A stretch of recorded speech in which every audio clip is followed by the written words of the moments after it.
حرف دیکھنے والوں کو ایک بار پھر سے خوش آمدید۔ بات ہوگی کہ کیا حلیمہ شہید ہو جائیں گی اور ان کا کردار سیریز چھوڑ جائے گا؟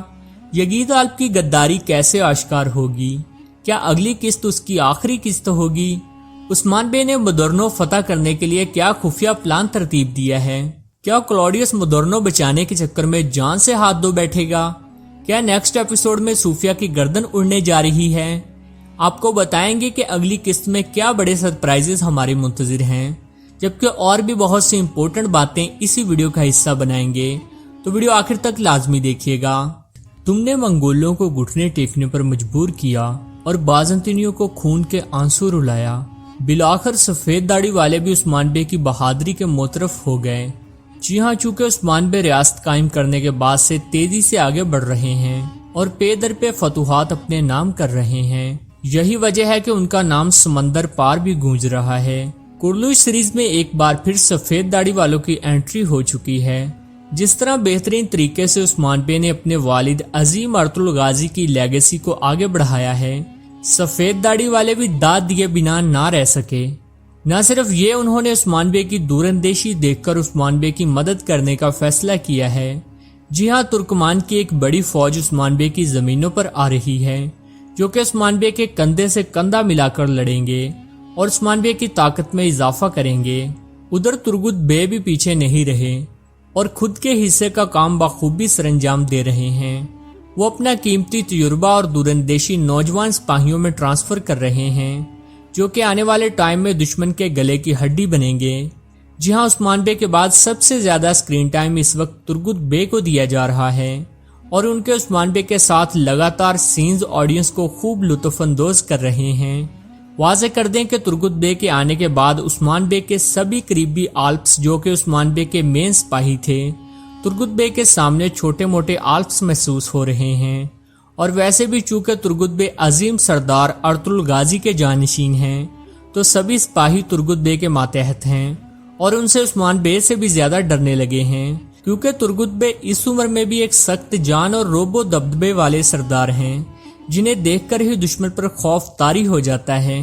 ترگت بے کے آنے سے سپاہیوں کا مورال تو بلند ہوا ہی ہے۔ عثمان بے کو جو ایک روحانی شخصیت کی کمی محسوس ہو رہی تھی، جو کہ انہیں اچھا مشورہ دے اور برے ٹائم میں ساتھ کھڑا ہو، وہ آخر کار اب پوری ہو چکی ہے۔ ترگت بے اور عثمان بے کو ایک ساتھ جنگ کے میدان میں اس لیے بھی کم دکھایا جاتا ہے کہ دو تلواریں ایک میان میں نہیں رہ سکتی۔ جی ہاں، دو بہادر ایک ٹائم میں ایک جگہ اکٹھے نہیں ہوتے، کیونکہ عثمان بے کی طرح ترگت بے بھی تنہا مشن مکمل کرنے کی صلاحیت رکھتے ہیں۔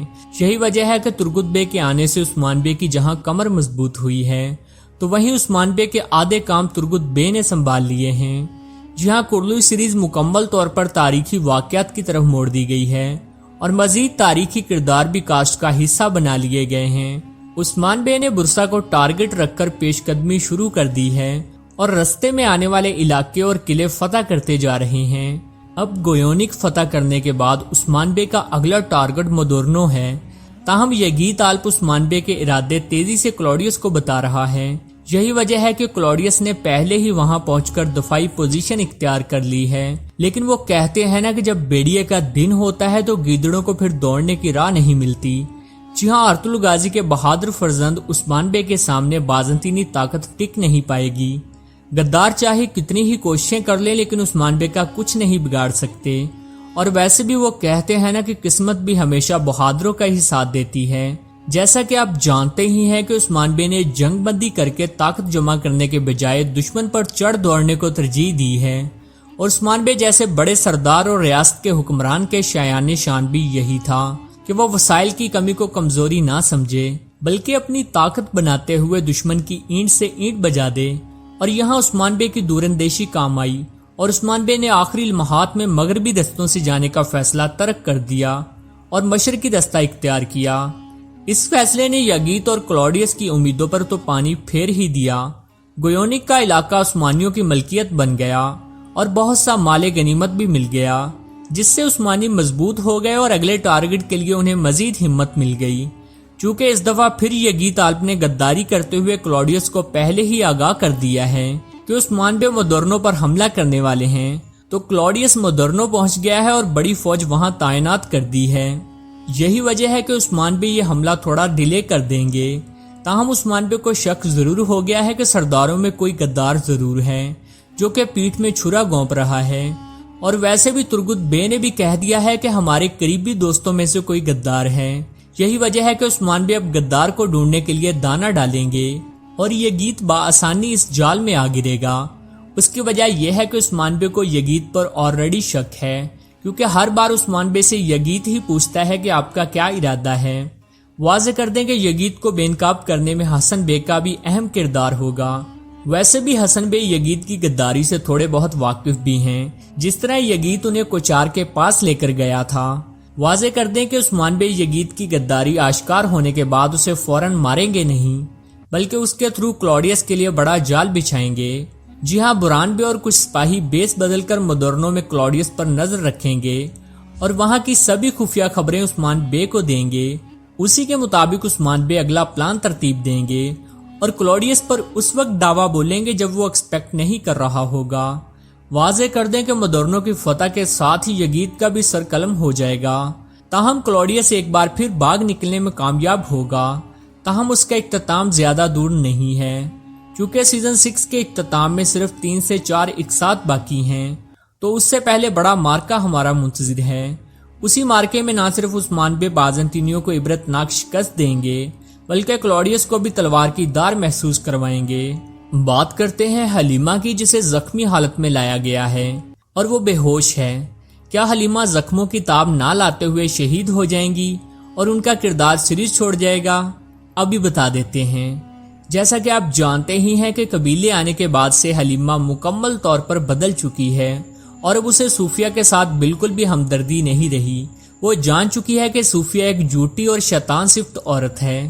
یہی وجہ ہے کہ جب صوفیہ نے کارواں پر حملہ کیا تھا، حلیمہ نے بغیر ترس کھائے صوفیہ کو خنجر گونپ دیا، لیکن بدقسمتی سے صوفیہ نہیں مری بلکہ الٹا حلیمہ زخمی ہو گئی ہیں۔ تاہم صوفیہ کو یہی لگتا ہے کہ اس نے حلیمہ کو مار دیا ہے۔ یہی وجہ ہے کہ وہ کلاڈیس سے کہہ رہی ہے کہ میں نے سب سے پیاری چیز جس سے محبت کرتی تھی اسے بھی مار دیا ہے۔ ویورز، یوں تو حلیمہ کا کردار ایک فرضی کردار ہے، لیکن چونکہ اسے تاریخی کرداروں جتنا سکرین ٹائم دیا جاتا ہے تو اب اسے آڈینس پسند کرنے لگے ہیں۔ یہی وجہ ہے کہ حلیمہ کے کردار کو اب ایسے موقع پر ختم کرنا جبکہ سیریز بھی ختم ہونے کے قریب ہے اور فینز بھی اسے زندہ دیکھنا چاہتے ہیں، بڑی بیوقوفی ہوگی، اور شاید کرلش مینجمنٹ کبھی بھی یہ غلطی نہیں کرے گی، بلکہ حلیمہ جلد صحت یاب ہوگی۔ حلیمہ کو زخمی کروانے کا مقصد صرف اور صرف صوفیہ کو مروانے کی وجہ پیدا کرنا تھا۔ جی ہاں، عثمان بے اور صوفیہ کے اتحاد کے بعد سے عثمان بے نے صوفیہ کو زندہ چھوڑ دیا تھا۔ اب جبکہ حلیمہ پر حملہ کرنے کے بعد صوفیہ نے اپنی موت کو دعوت دی ہے، تو صوفیہ کی الٹی گنتی اب شروع ہو گئی ہے۔